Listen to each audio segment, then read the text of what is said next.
Good evening, everyone. Welcome again to another Monday Night Live. My name is Laura Betts. I am the Oxygen Lady.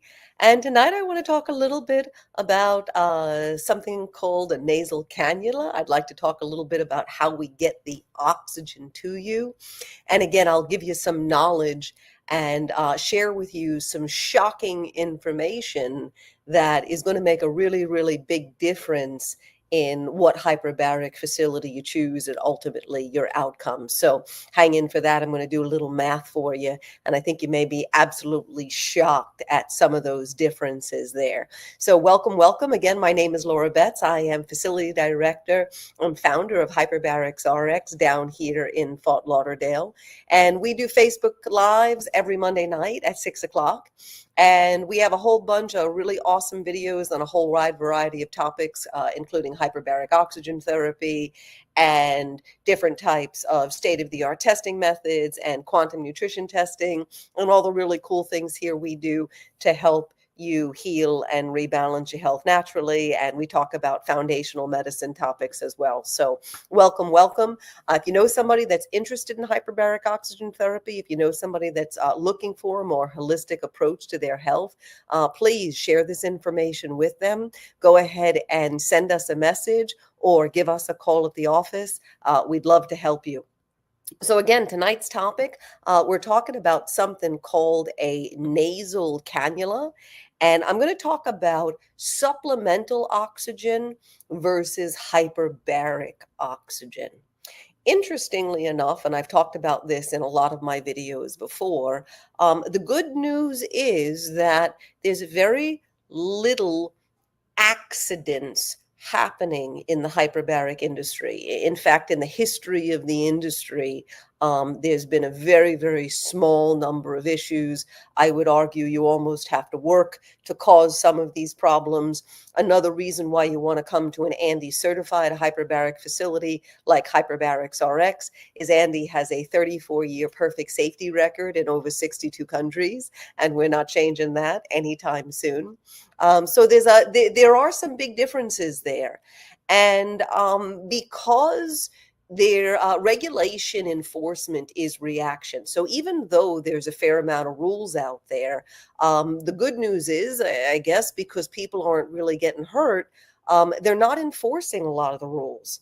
But as I've talked about so often, just because somebody isn't getting hurt, that doesn't mean that we're creating the best opportunity for efficacy.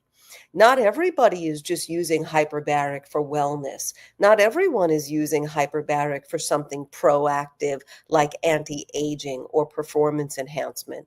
In some cases, people are using hyperbaric to help them move through and recover from some pretty serious chronic conditions.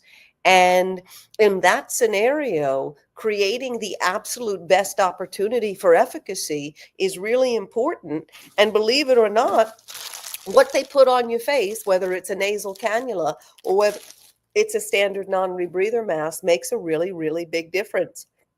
Last week, by the way, I talked about symptoms after a summertime swim. And I shared my own personal story about some parasites. I had serious sinus headaches for a really, really long time. And surprise, surprise, somewhere in my scuba diving career, somewhere from swimming in something, I ended up with parasites in my nose. And parasites aren't going to come out until you do something to try and kill them, until you try to make them uncomfortable. So they can stay there for a very, very long period of time and just continue to move through their life cycle, causing all of these symptoms. If you are a scuba diver, if you swim in lakes, rivers, the ocean, you have been exposed. That thing that you've been saying is just your normal pain, this is your normal itch, your normal scratch, may very well be some exposure, and we'd love to help you with that. So check out our video from last week under our video topics, and let's go ahead and get into my topic this evening. Again, for those of you that are meeting me for the first time, I am founder and facility director of Hyperbaric RX down here in Fort Lauderdale, Florida, and we are an ANDI Certified Hyperbaric Facility. And there really are some differences there. There really are some really differences in training and education. And this one's going to be a really good one for you. So let me talk a little bit tonight about different methods of oxygen administration. And this particular piece here is a nasal cannula. Now, nasal cannula, you probably have all seen these on TV. You've probably seen it hanging around. A nasal cannula, it's got these two little pieces, and these two little pieces go in your nose, and they call it a nasal cannula. And this is what this looks like here. Sometimes you'll see people kind of, they'll have the strap. This can connect to an oxygen bottle. And this is something that's designed for supplemental oxygen. Now, each one of these breathing systems, each one of these different oxygen delivery devices, it has a number associated with it. In the ANDI system, we call this RMV, respiratory minute volume, not just an ANDI term, but in oxygen administration, RMV is something that matters. So taking a look at this cannula here, cannulas are okay for supplemental oxygen. They're okay for normobaric oxygen, surface oxygen, but you really wouldn't use this in a hyperbaric application. The answer is because there's a lot of dilution, there's a lot of waste, and let me show you exactly the reason why. So nasal cannulas here, nasal cannulas have a number of 40% FO2 at bibs. The variable on this is 0.4. So what does that mean? Well, the FO2, F stands for fraction, O2 is oxygen, BIBS is an abbreviation for built-in breathing system. Those of you that are ANDI facilities, ANDI Certified Chamber Operators that are coming in to catch up on the live this evening, or if you're watching it on the replay, that terminology will be very familiar to you. So what does this mean, 40% FO2 at bibs? This means that if we had 100% oxygen, you would only get 40% of that 100%. So 40% of 100%, 40%. That's not really a lot. What's everything else if you're only getting 40% oxygen? Well, everything else is the surrounding ambient air, in this case, nitrogen. So while this might be okay for supplemental oxygen, while this might be okay to handle carbon dioxide debt, why this might be okay for somebody who had COPD, for example, or for somebody who, again, needed surface oxygen, normoxic oxygen, supplemental oxygen, but it's really not something that we would use in a hyperbaric application because there's so much dilution. We've got 100% oxygen, and we're going ahead and diluting it, and we're starting with 0.4 instead of 1.00. So really not a good choice. So my comment to you as an end user that is considering doing hyperbaric oxygen therapy, my question to you would be, do you want 40%? Or do you want something more like 90%, or dare I say even 100%? And the answer is you want 90 to 100%. So very commonly, there's a reason why they're using cannulas, and it's not a good one. And I'll talk about that in a little bit. So let me show you the difference between a nasal cannula, which is 40% FO2 at bibs. And now let's go ahead and take a look at a non-rebreather mask. Now, a non-rebreather mask is much more appropriate for this application. You can see the non-rebreather mask, it seals over the nose and over the mouth. It's got a breathing bag, so looking at the two of these, a lot more to this guy than this guy. This is going to sit like this over your face. This guy kind of just sits here, well, really like this. And one of the other points, by the way, about nasal cannulas, when we're talking about the 40% FO2 at bibs, that assumes that it's being worn properly. A lot of times you'll see people where they kind of have it down here. If it's not up into the nostrils all the way, if it's really not in place and it's not fitting firmly, it's even less than 0.4. You're diluting it down even further. So this is something that's a little bit more common in hyperbaric applications.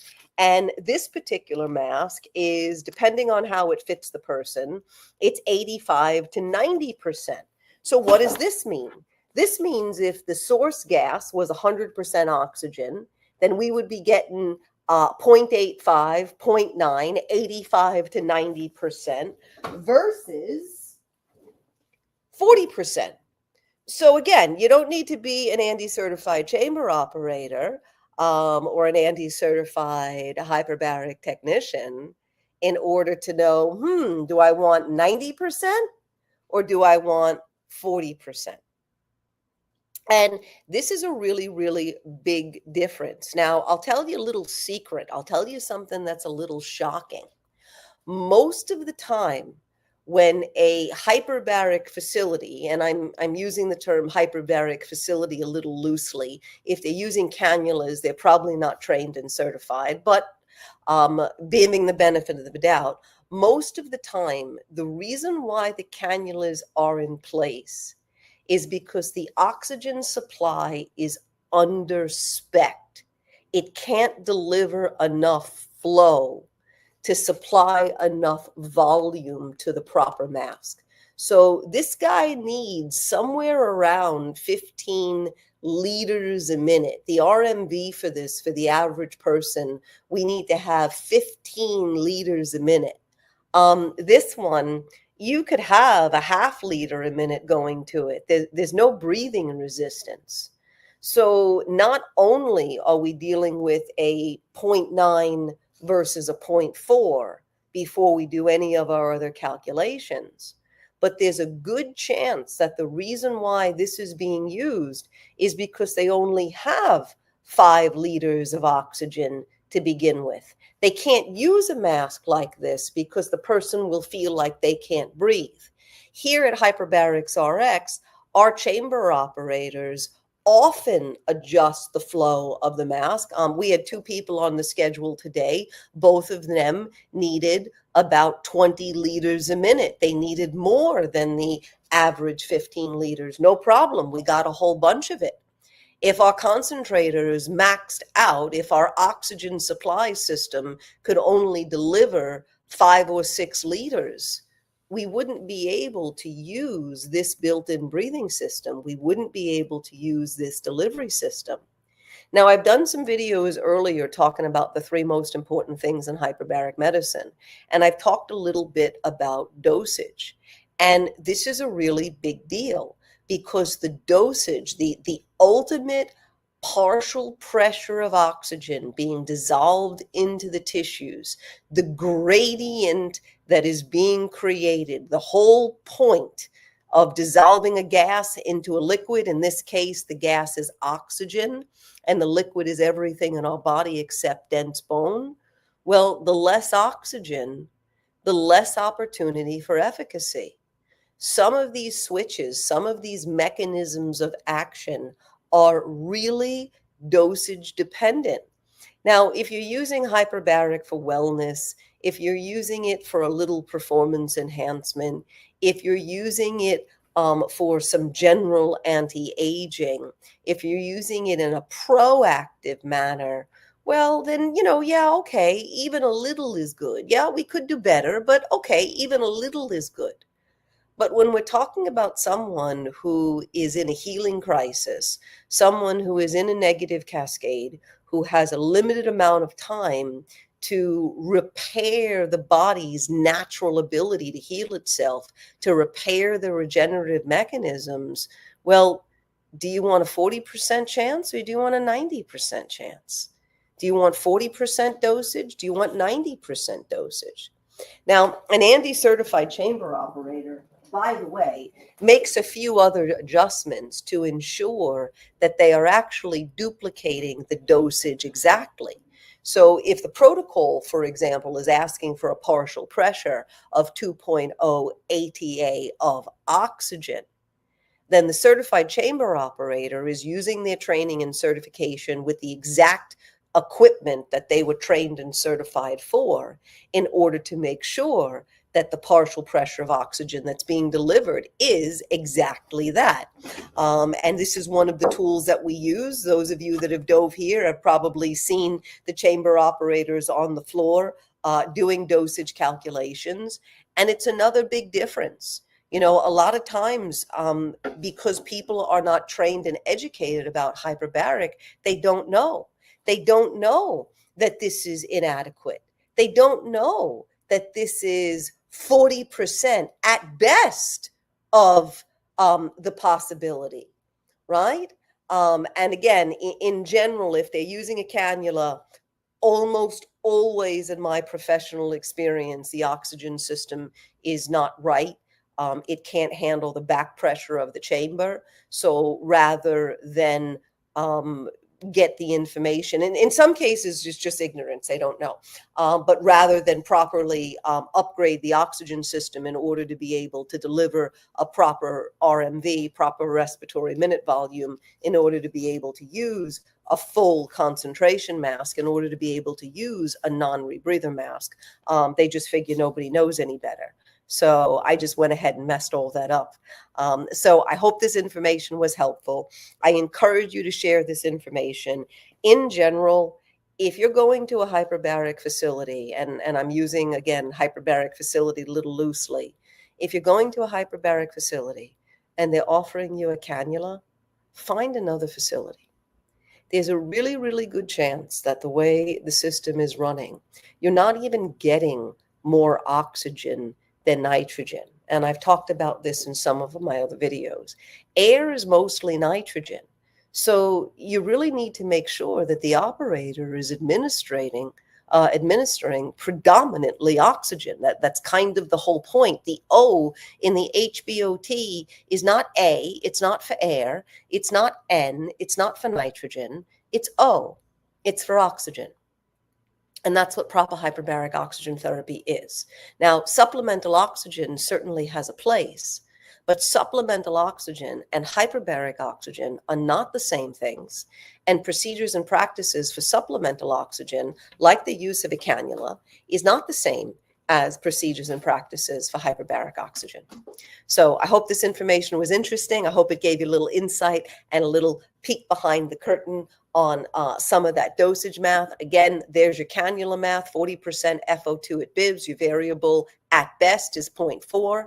Non-rebreather mask, if it's fitting you properly, your variable is going to be 0.85, 0.9. There are masks, by the way, that make a full seal. And there's a couple of different sizes, and depending on the person's face, that may be the best way to do it. So, and that's one of the things that we have available here. So I hope this information was helpful. And of course, we offer discounted dive packages and wellness programs to best meet your personalized dive plan. We're going to create the best opportunity for efficacy to help you rebalance your health naturally. We offer complete programs that complement. Oxygen's the primary component in order to heal, but it's not the only component. There is no such thing as a prescription drug that resolves a nutritional deficiency. You have to handle nutrition naturally, and you have to address the root causes as to why the body is not absorbing the nutrients. And we'd really love to help you with that. So again, we do Facebook Lives every Monday at 6 o'clock. Of course, this is a great opportunity for you to ask some questions, and I look forward to seeing you at our next Facebook Live, and of course here at our ANDI Certified Hyperbaric Facility. Again, give us a call at the office. We're happy to have you do a consult. We've got some really great specials running for the month of August. Go ahead, send us a message, and safe and happy diving.